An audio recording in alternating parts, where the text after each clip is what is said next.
আসসালামু আলাইকুম ওয়া রাহমাতুল্লাহি ওয়া বারাকাতুহু। নাহমাদুহু ওয়া নুসাল্লি আলা রাসূলিহিল কারীম, আম্মা বা'দ। তো আপনারা সকলে অবগত আছেন যে আমাদের 11 তারিখ 11 মার্চ 2025 সালে আমাদের হাদিস জাবর চর্চার কোর্সের আমরা যে আয়োজন করেছিলাম এবং ক্লাস শুরু করার কথা আপনাদেরকে বলেছিলাম।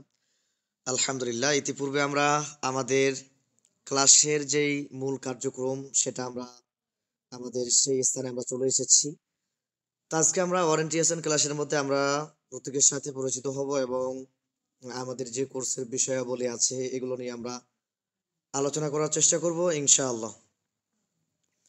তো প্রত্যেকেই এক এক করে আনমিউট করে আপনারা আপনাদের পরিচয়গুলো দিবেন। তার আগে আমি আমার পরিচয়টা দিই। আপনারা স্ক্রিনের মধ্যে দেখতে পাচ্ছেন যে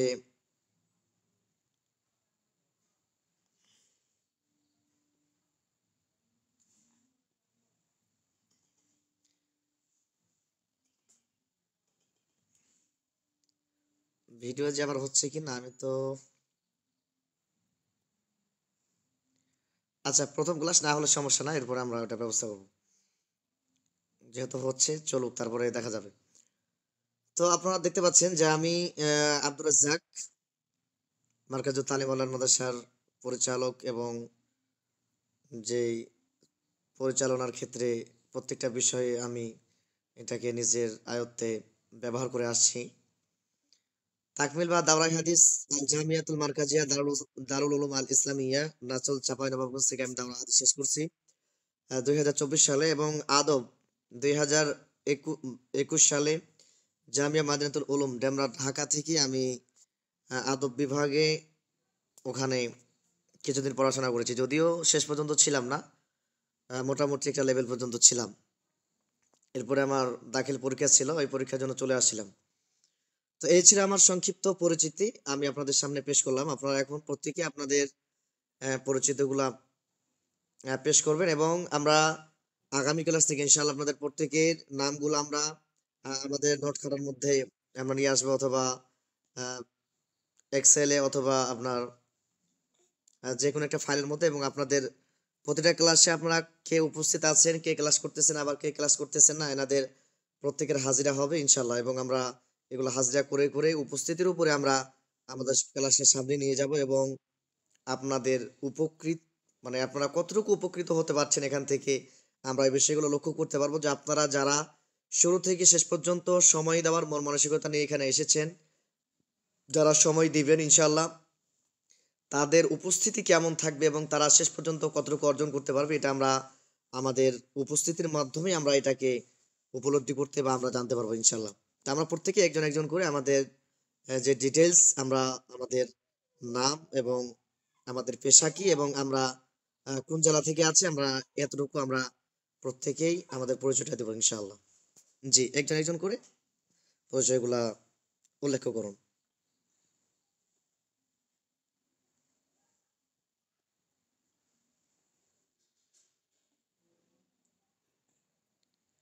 আমার কথা কি আপনারা শুনতে পাচ্ছেন সবাই?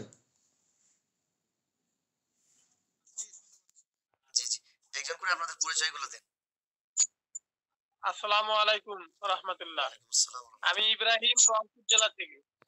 জি, মাশাআল্লাহ। ভাইজান, পেশা আমি কি এটা একটু বলবেন তাহলে ভালো হবে।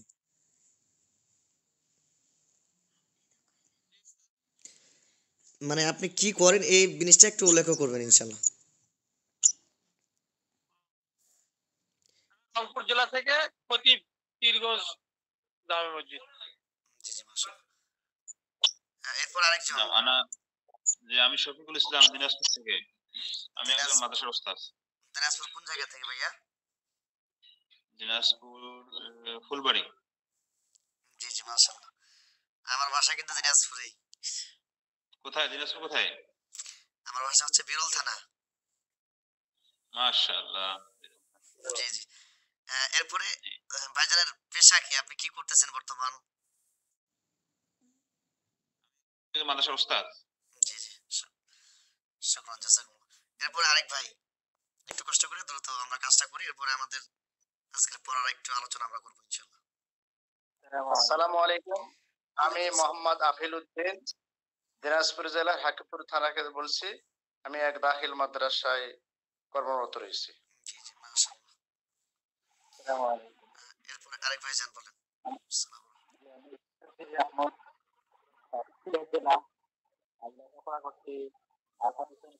আপনার আওয়াজগুলো একবারে ধীরে আসছে ভাইজান, একটু জোরে করে বললে মানে ভালো হয়, আমার এখানে শোনা যাচ্ছে না। আপনার ভয়েস একেবারে স্বল্প আসতেছে। শোনা যায় না। জি জি,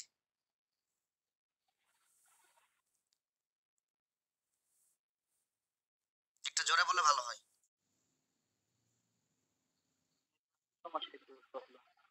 জি জি জি, বলেন বলেন, সমস্যা নেই, বলেন।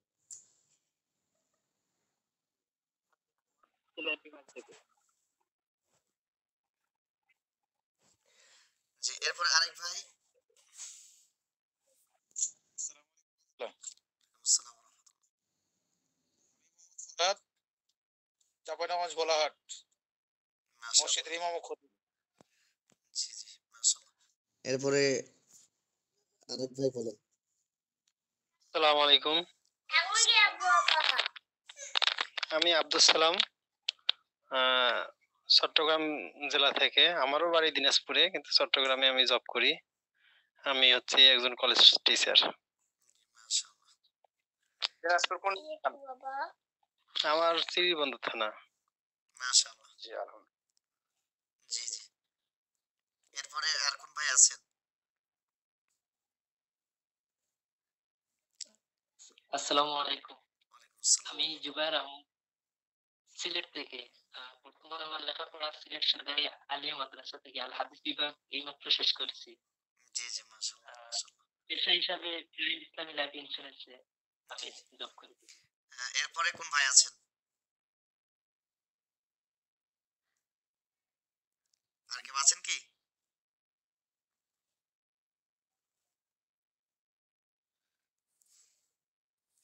জি। তাহলে এর আগে আমি কয়েকটি কথা বলি যে আমরা হাদিসের ইবারত মূলত পড়ার জন্য, শেখার জন্য কিন্তু আমরা এই ক্লাসে যুক্ত হয়েছি, তাই না? আমার সাথে একটু সবাই আনমিউট করে কথা বলবেন। আমাদের মূল লক্ষ্য এবং উদ্দেশ্য হচ্ছে আমরা যেন ইবারত পড়তে পারি এবং ইবারতের যে বিষয়টা কিভাবে কি হচ্ছে এই জিনিসগুলো যেন আমরা নির্ণয় করতে পারি, তাই না? জি জি। এই জন্য আমি কিন্তু আপনাদের প্রত্যেককে বলছি যে অবশ্যই এই ক্লাসে যুক্ত হতে হলে অবশ্যই নাহু সরফের আপনার মোটামুটি একটা ধারণা থাকা লাগবে। এই কথাটা কি বলছিলাম সবাইকে? অথবা আমি আমাদের যে ফেসবুক পেজ আছে এখানে কিন্তু আমরা উল্লেখ করেছিলাম যে অবশ্যই নাহু সরফের যে বিষয়টা এটা অবশ্যই লাগবে, কারণ আসলে নাহু সরফ ছাড়া কিন্তু ওই বিষয়গুলো আসলে বোঝা সম্ভব না, কারণ ওই নাহু সরফের বিষয়গুলো দিয়ে আপনাকে এখানে ব্যবহার করতে হবে। এমন কেউ আছেন নাকি যে আপনি একবারে টোটালি নাহু সরফ কিছু বুঝেন না বা পড়েন নাই? একটু কষ্ট করে জানাবেন।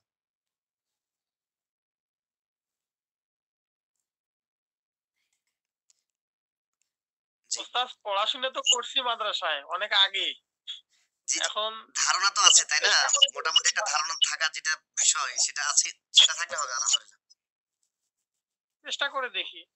জি জি, ইনশাআল্লাহ ইনশাআল্লাহ চেষ্টা। এবং আমরা যেই আসমাউল মারফুআত আছে, মানসুবাত আছে এবং মাজরুরাত আছে, এই তিনটা প্রকার আমরা পড়বো ইনশাআল্লাহ। এবং এখানে সংক্ষিপ্ত উদাহরণ এবং সংক্ষিপ্ত ভাবে আমরা মারফুআত, মানসুবাত, মাজরুরাতের যে বিষয়গুলো আছে এগুলো আপনাদের সামনে এক্সপ্লেন করবো। যারা মোটামুটি জানেন বা অনেক আগে পড়েছেন, কিন্তু এটা যদি আমি বলি বা আপনাদেরকে পড়াই তাহলে দেখবেন এই জিনিসটা আপনি বুঝতে পারবেন সহজে ইনশাআল্লাহ।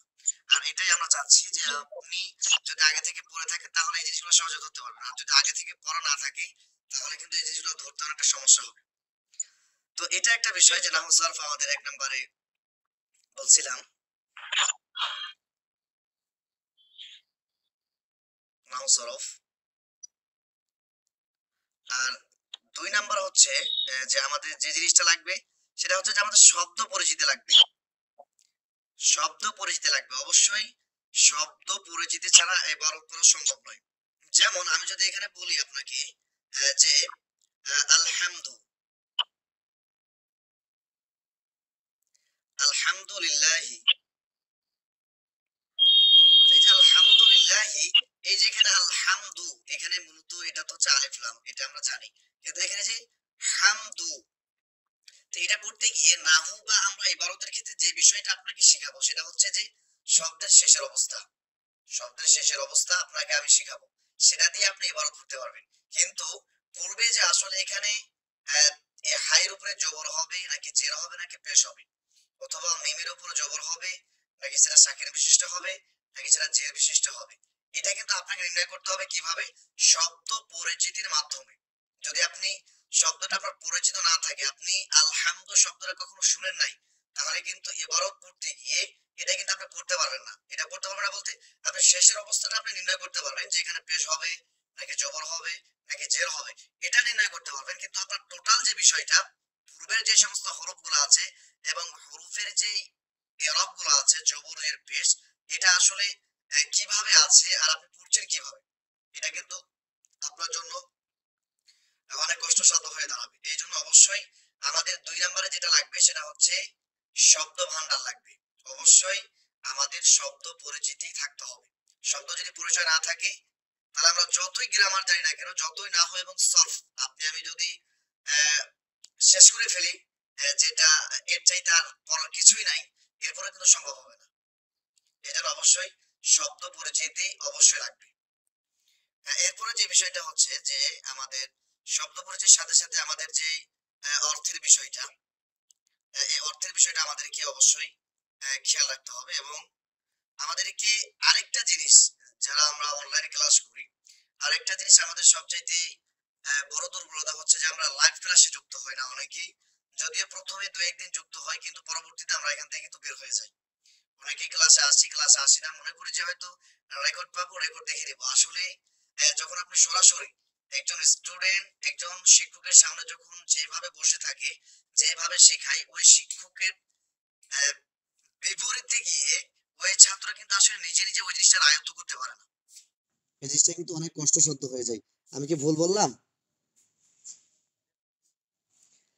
এই জন্য অবশ্যই আমাদেরকে লাইভ ক্লাসে উপস্থিত হতে হবে এবং লাইভ ক্লাসগুলো করতে হবে, যাতে করে আপনার সমস্যা, আমি লাইভ ক্লাস করাচ্ছি, আমি একটা জিনিস বোঝাচ্ছি, আপনি বুঝতেছেন না, আমাকে বলেন যে আমি বুঝতেছি না, আমি আপনাকে আমার জায়গা থেকে যথাসাধ্য চেষ্টা করবো আপনাকে বুঝাই দেওয়ার।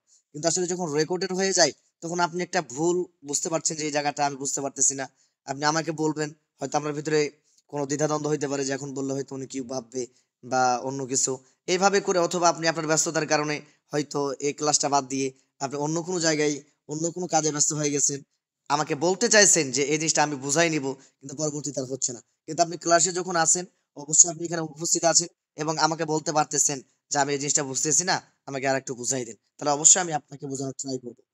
আমার কথা কি বুঝতে পারছেন সবাই?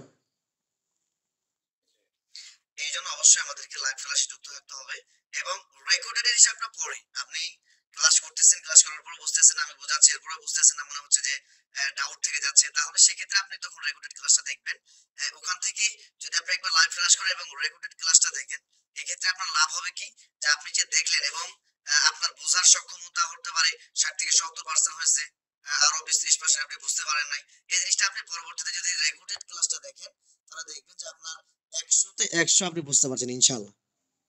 এই জন্য অবশ্যই লাইভ ক্লাসের মানে এর বাইরে অন্য কোনো পদ্ধতি দিয়ে আসলে সম্পূর্ণরূপে আমাদের এই যে কোর্স করে আমরা কিন্তু উপকৃত হতে পারবো না। এই জন্য অবশ্যই আমাদের খেয়াল রাখতে হবে যে আমরা যেহেতু নিয়ত করেছি, আমাদের উদ্দেশ্য হচ্ছে যে আমরা এবারও শিখবো, এই উদ্দেশ্য যেহেতু আমাদের আছে, অবশ্যই আমাদেরকে উদ্দেশ্য সামনে রেখে আমাদের বড় হয়ে যাওয়ার যে স্বপ্ন, সেই স্বপ্নটাকে আমাদেরকে সামনে এগিয়ে নিয়ে যেতে হবে।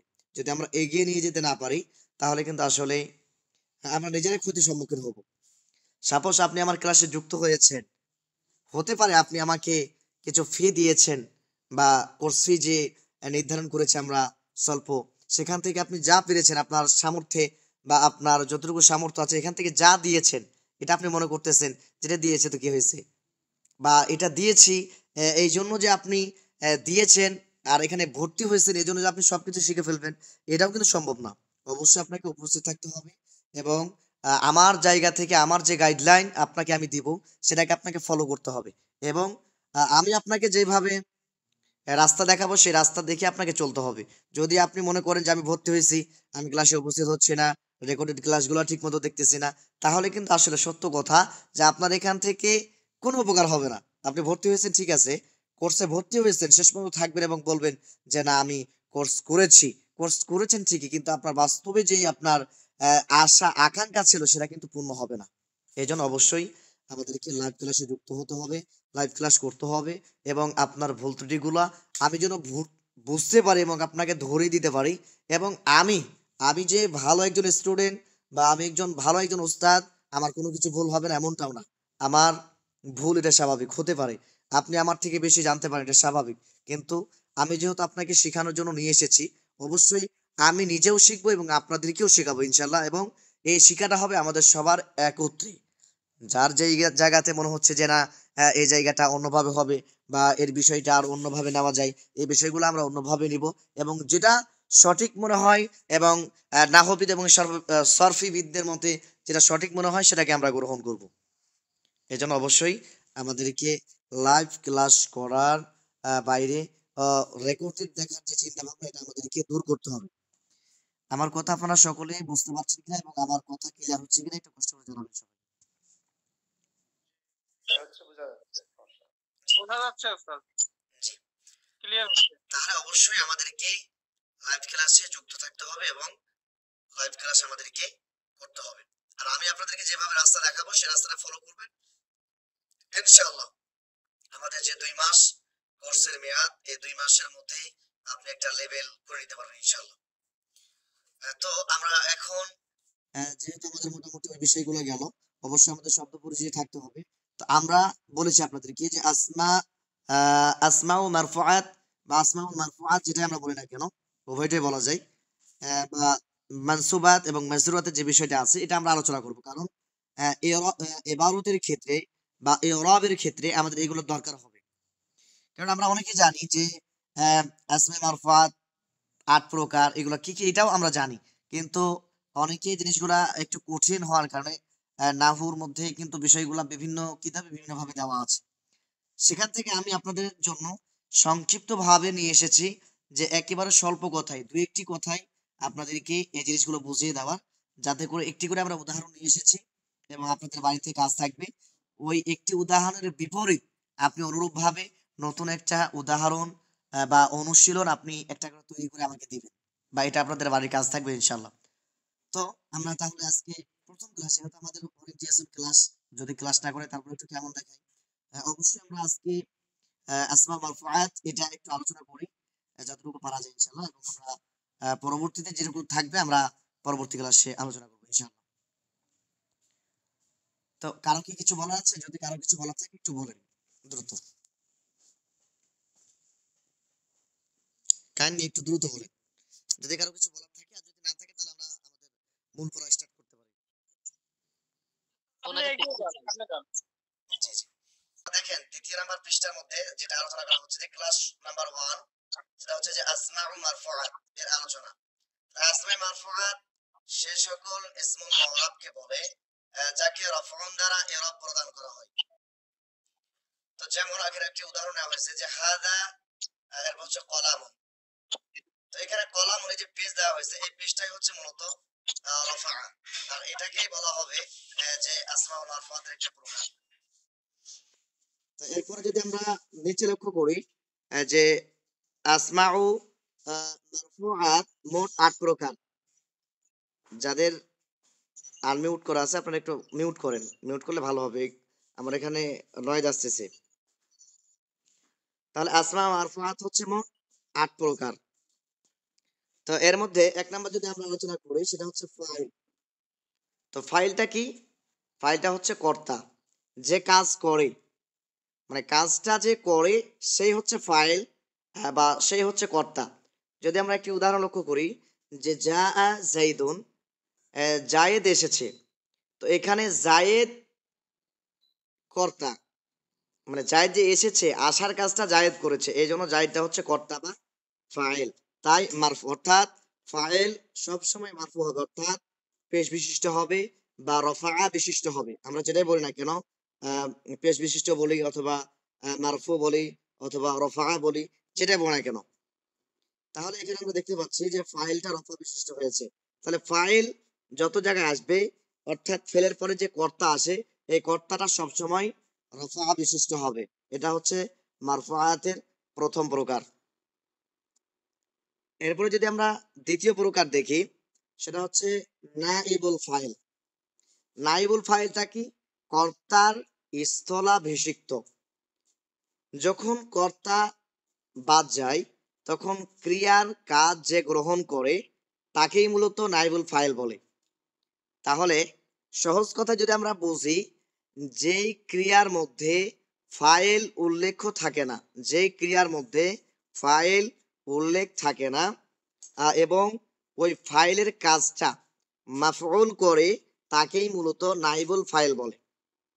তবে কর্তার মানে স্থলাভিষিক্ত হওয়ার কারণে এখানে সেটা রফা বিশিষ্ট হচ্ছে বা মারফু হচ্ছে নাইবুল ফাইল হিসাবে। তবে আমি যদি এখানে বলি যে দরিবা জাইদুনের পরিবর্তে যদি আমি বলি যে দরাবা জাইদুন, যে জায়েদ প্রহার করেছে আমরন, আমরকে। অথবা আমি যদি এখানে বলি যে দরাবা আমরুন,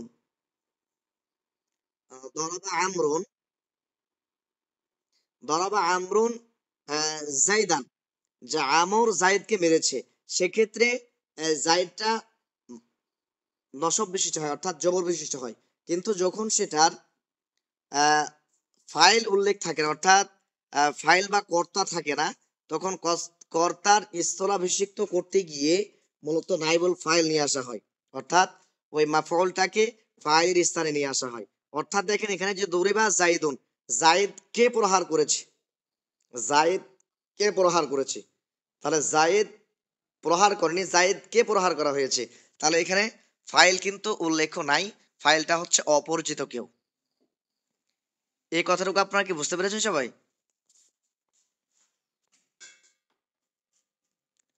হ্যালো ওস্তাদ, একটু কথা বলেন সবাই। বিষয় এরপর 3 নম্বরে আসেন যে আল মুবতাদা। মুবতাদা মানে মুবতাদা রফা বিশিষ্ট হয়।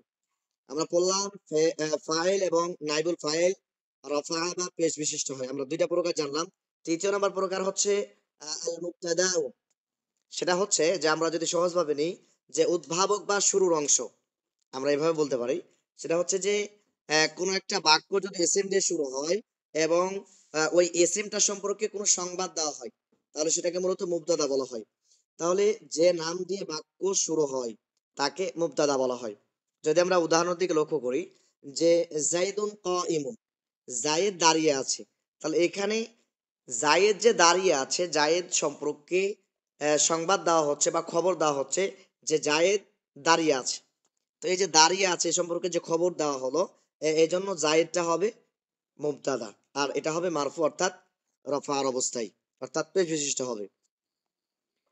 এরপরে আমাদের চতুর্থ নাম্বার প্রকার।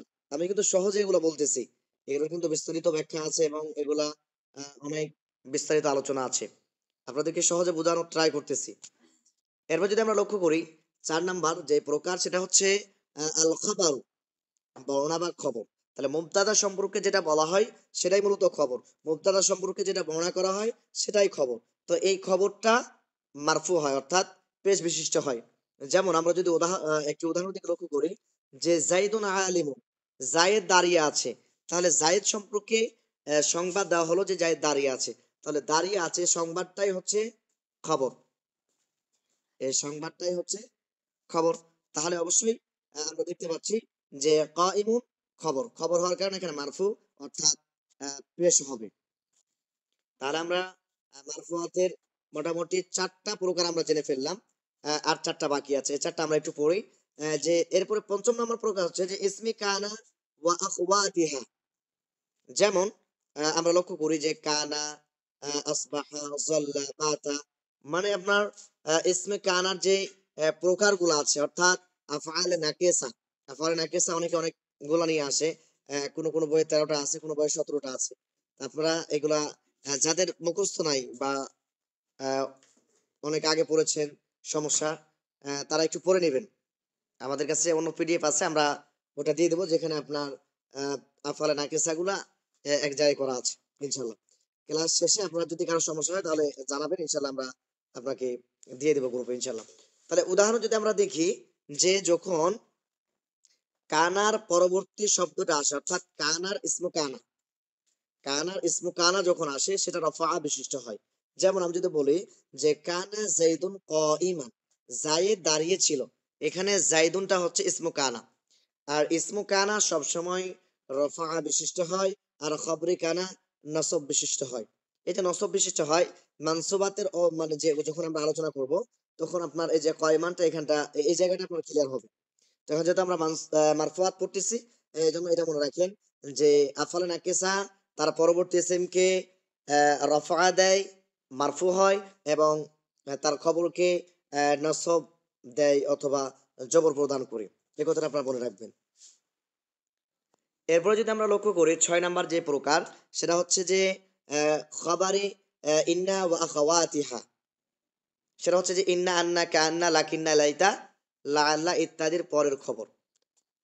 তো ইন্না, আন্না, কান্না, লাকিন্না, লাইতা, লাআল্লা এর পরে যে এই খবরটা হয়, অর্থাৎ আমরা জানি যে ইন্না, আন্না, কান্না, লাকিন্না, লাইতা, লাআল্লা হরফুল মুশাব্বাহাতু বিল ফাইল, এই ফাইল গুলার এই যে হরফুল মুশাব্বাহাতু বিল ফাইল, এগুলা তার এসএম কে নসব প্রদান করে এবং খবরকে রফা অর্থাৎ পেশ প্রদান করে। তো এখানে আমরা যদি একটি উদাহরণ লক্ষ্য করি, যে ইন্না জাইদান কাইমুন, তাহলে এখানে আমরা উল্লেখ করলাম যে খবর ইন্না ওয়া আখওয়াতিহা, তাহলে খবর ইন্নাটা সব সময় রফা বা পেশ বিশিষ্ট হয়। তো যেহেতু পেশ বিশিষ্ট হয় এই জন্য এটাকে বলা হয় যেটা মারফুয়ের অবস্থায় আছে, অর্থাৎ মারফুয়াতের একটি প্রকার। তাহলে এখানে কাইমুন এটা খবর ইন্না, তাই মারফু হয়েছে। এরপরে যদি আমরা লক্ষ্য করি 7 নাম্বার হচ্ছে যে মা ওয়ালাল মুশাব্বাহাতানি বিলাইসা, অর্থাৎ মা এবং লা এই দুইটি শব্দ লাইসা এর মতো কাজ করে, অর্থাৎ সাধারণ অর্থে নয় এইভাবে ব্যবহার হয়। নয় মানা সাধারণ অর্থে মা এবং লা এই দুইটি শব্দ ব্যবহার হয়, এবং লাইসা এর মতো এসএম এবং খবর নেই। যদি লাইসার মতো এসএম এবং খবর নেই সেক্ষেত্রে সেটা আপনার রফা বিশিষ্ট হয়, অর্থাৎ মা এবং লা। যেমন লাইসা এটা কিন্তু আফআলে নাকিসার একটি প্রকার। তো আফআলে নাকিসার মধ্যে যেহেতু আফআলে নাকিসা গুলা তার পরবর্তী ইসিমকে রফা অর্থাৎ পেশ প্রদান করে এবং তার খবরকে নাসব দেয়, ঠিক তেমনই এখানেও লাইসার মতো যেহেতু কাজ করে মা এবং লা, সেক্ষেত্রে লাইসার ইসিমটা হবে রফা বিশিষ্ট এবং খবরটা হবে জবর বিশিষ্ট, এবং মা এর ইসিমটা হবে রফা বা পেশ বিশিষ্ট এবং খবরটা হবে নাসব বিশিষ্ট। এটা এখানে উল্লেখ করা হচ্ছে। তো এখানে যদি আমরা উদাহরণ দিকে লক্ষ্য করি তাহলে আমরা সহজে বুঝতে পারবো। সেটা হচ্ছে যে এখানে যদি আমরা উদাহরণ দেখি যে মা জাইদুন কাইমান, তাহলে এখানে মাটা কাজ করতেছে লাইসার মতো।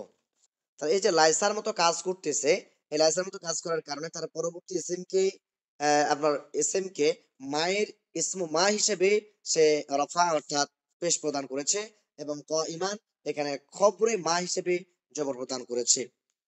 তো এটা আমরা জবরের বিষয়টা অর্থাৎ মানসুবাতের বিষয়টা আমরা পরবর্তীতে জানবো। তো এরপরে যদি আমরা লক্ষ্য করি যে সর্বশেষ প্রকার হচ্ছে 8 নম্বর প্রকার, সেটা হচ্ছে 8 নাম্বার, যে খাবারি লাল্লাতি লিনাফইল জিনসি, সেটা হচ্ছে যে সার্বিক নেতিবাচক লা এর খবর। তো সার্বিক নেতিবাচক বলতে কোন একটা জাতিকে পুরোপুরি ভাবে না করে দেয়। যেমন আমরা যদি একটি উদাহরণ থেকে লক্ষ্য করি যে লা রজুলা ফিদ দারি, ঘরে কোনো মানুষই নেই, মানে এমন ভাবে বলতেছে, এবং পুরো একটা জাতি অর্থাৎ মানুষ জাতিকে বোঝাচ্ছে যে কোনো মানুষ ওই ঘরের মধ্যে নাই। লাইনাফিলিল জিন্স মানে হচ্ছে যে জাতিবাচক একটা পুরো জাতিকে নাবাচক করে দেওয়া। তো এই ক্ষেত্রে যখন লাইনাফিলিল জিন্স আসে তার পরবর্তী ইসিমটা নসব বিশিষ্ট হয় এবং তার যে খবর এই খবরটা পেশ বিশিষ্ট হয়।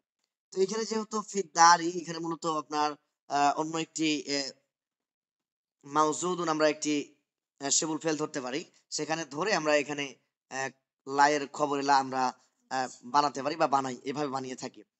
তো এখানে আমরা যদি আরেকটি উদাহরণ থেকে লক্ষ্য করি তাহলে আমরা বিষয়টি স্পষ্ট হতে পারবো, কারণ এখানে যেই খবর লাটা আপনার পেশ বিশিষ্ট হওয়ার কথা ছিল, এখানে উল্লেখ করা হয়েছে। তো দেখেন যে লা তালিবা ইলমিন মাকরুহুন, অর্থাৎ এখানে বলা হচ্ছে যে কোনো জ্ঞান অর্জনকারী ঘৃণিত নয়, কোনো জ্ঞান অর্জনকারী ঘৃণিত নয়। যারা জ্ঞান অর্জন করেছে তারা কেউ ঘৃণিত নয়। এখানে প্রত্যেকটা জ্ঞান অর্জনকারীকে সামিল করা হয়েছে, একত্রিত করা হয়েছে, যে যতগুলো জ্ঞান অর্জনকারী মানুষ আছে প্রত্যেকটা মানুষ ঘৃণিত নয়। এই ছিল মূলত এই আটটাই ছিল আপনার আসমাউল মারফুআত। এখন আপনারা একটু কষ্ট করে আননোট করে আমাকে বিষয়টা অবগত করবেন যে আপনার বিষয়টা বুঝে আসছে কিনা।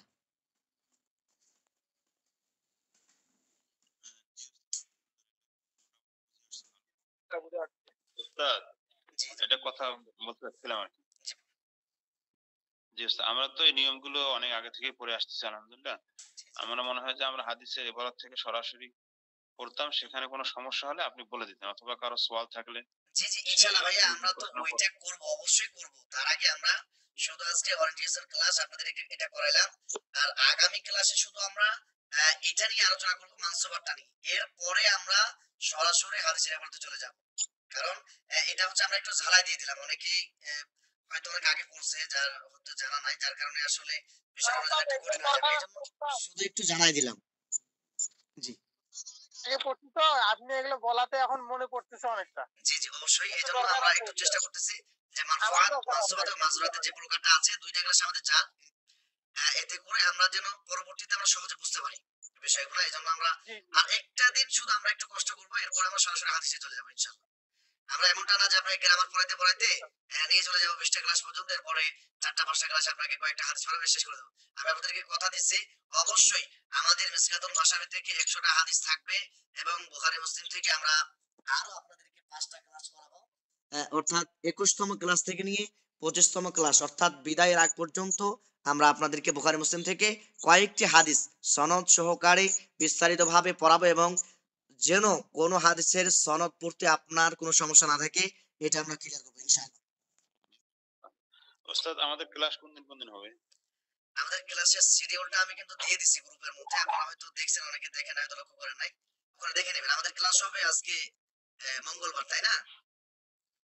জি মঙ্গলবার, বৃহস্পতিবার এবং রবিবার ইনশাআল্লাহ। উস্তাদ, একটু দয়া করে বৃহস্পতিবার জুমার একটা বন্ধ করা যায় না? শুক্রবার করতাম। মানে ভাইয়া এখানে হচ্ছে যে মানে শুক্রবারে করতে যাচ্ছেন। জি জি উস্তাদ, ভালো হইতো আর কি। অনেক সময় বৃহস্পতিবার অনেকে আমরা একটু থাকে, ব্যস্ত থাকে। তাছাড়া ওই যে জুম্মার প্রস্তুতি, তাছাড়া ওই জি জি জি জুম্মার একটা হচ্ছে আমি আমাদের নিজেও দাওয়াত দায়িত্বে তাবলীগ আছি। মার্কাজের একটা। তো কথা হচ্ছে আপনারা সবার একটু পরামর্শ করবেন, যদি সবার মতামত থাকে, যদি কারো কোনো মানে ব্যস্ততা না থাকে যে শুক্রবারে ক্লাস করলে, বা হতে পারে আপনাদের এখানে অনেকে আছে যারা অন্য কোথাও ক্লাসও করে, যার কারণে সমস্যা হতে পারে। তো আপনারা একটু পরামর্শ করবেন সবাই মিলে যে আপনারা সবাই ফ্রি কিনা। যদি সবাই ফ্রি থাকেন ইনশাআল্লাহ আমার এখানে দ্বিমত নাই, এটা করলে আমারও আলহামদুলিল্লাহ ভালো হবে। কারণ আমিও যেহেতু মসজিদে জুমা সালাত আদায় করাই, এই জন্য আমারও এখানে বিষয় আছে। আসলে একটু শুক্রবারে মতামত করলে দেন ভালো এখন। হয় উস্তাদ। জি জি শুক্রবার করা বৃহস্পতিবার যায়। আবার জি বৃহস্পতিবার আবার কি বিষয় দেখা লাগে। জি জি জি জি জি শুক্রবারে করা যায়। জি জি ইনশাআল্লাহ ইনশাআল্লাহ। জি উস্তাদ, মোটামুটি রায় এসে গেছে, মোটামুটি বেশিরভাগ আলহামদুলিল্লাহ। জি জি তাহলে শুক্রবার আপনারা যে ভালো হয়। আসমাউল মারফুয়াতের যে বিষয়টা, এই বিষয়টাকে আপনারা ক্লিয়ার হতে পারছেন সবাই? জি জি জি না আলহামদুলিল্লাহ, জি আলহামদুলিল্লাহ। আমার একটা প্রশ্ন আছে। জি জি যদি কেউ বুঝতে না পারেন একটু কষ্ট করে বলেন ভাইয়া, আপনাকে আমি প্রয়োজন হলে পার্সোনাল অন্য কোনো বিষয় দিয়ে আপনাকে বোঝানোর ট্রাই করবো, কিন্তু মানে না জেনে আপনি ওখানে গিয়ে কিন্তু আসলে যদি ওখানে গিয়ে আপনি বলেন যে আমি এটা বুঝতেছি না, এটা না এটা না, তাহলে কিন্তু সমস্যা হবে। কারণ এই জন্য আপনাদেরকে শুধু টাচ দিয়ে যাচ্ছি যে যাতে করে একটি উদাহরণ আপনারা মনে রাখতে পারেন। এই জন্য আপনাদের বাড়ির কাজ থাকবে প্রত্যেকে, আমরা যে আসমাউল মারফুআতের যেই 8টা প্রকার পড়লাম, এই 8টা প্রকারের মধ্যে প্রত্যেকটা প্রকার একটি করে উদাহরণ দেওয়া আছে। তা আপনারা যেহেতু পারেন মোটামুটি, অবশ্যই আপনারা নতুন করে একটি করে উদাহরণ তৈরি করবেন, এবং তৈরি করার পরে আমাদের গ্রুপে লিখে জমা দিবেন, অথবা আপনি খাতায় লিখে সেটাকে ছবি উঠিয়ে আমার পার্সোনাল আমাকে দিয়ে দেবেন ইনশাল্লাহ।